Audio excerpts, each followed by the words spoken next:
நுரையீரல் பிரச்சனை, தோல் நோய் உள்ளிட்டவற்றால் துன்புற்று வந்த கணவர், எட்டி சென்ற மனைவி என வழக்கு பதிவு வரும் வரை சென்று விட்டதால் சண்டையிட்ட கணவரை துப்பட்டாவால் கதையை முடித்த கொடூர மனைவி.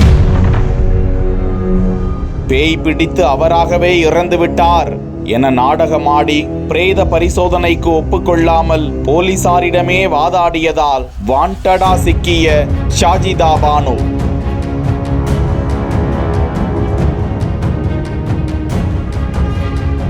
சென்னை வில்லிவாக்கம் சிட்கோ நகர் 57வது தெருவை சேர்ந்தவர் கௌஷ் பாஷா. இவரது பாசக்கார மனைவி ஷாஜிதா பானு.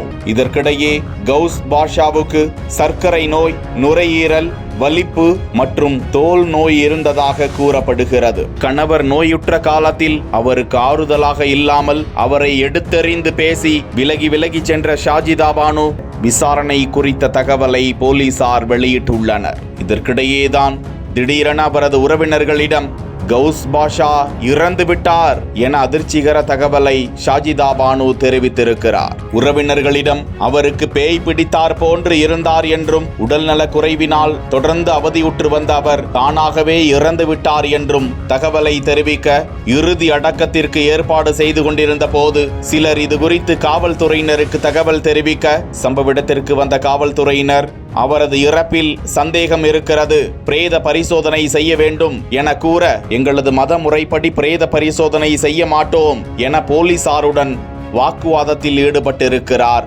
ஷாஜிதா பானு. இதனால் சந்தேகமடைந்த போலீசார் வலுக்கட்டாயமாக கௌஷ் பாஷாவின் உடலை எடுத்துச் சென்று ஸ்டான்லி அரசு மருத்துவமனையில் பிரேத பரிசோதனை செய்த போது கௌஷ் பாஷா கொடூரமான முறையில் கழுத்து நெரிக்கப்பட்டு கொலை செய்யப்பட்டிருக்கிறார் என மருத்துவர்கள் தெரிவிக்க ஷாஜிதா பானுவிடம் கிடுக்குப்பிடி விசாரணை நடத்தினர்.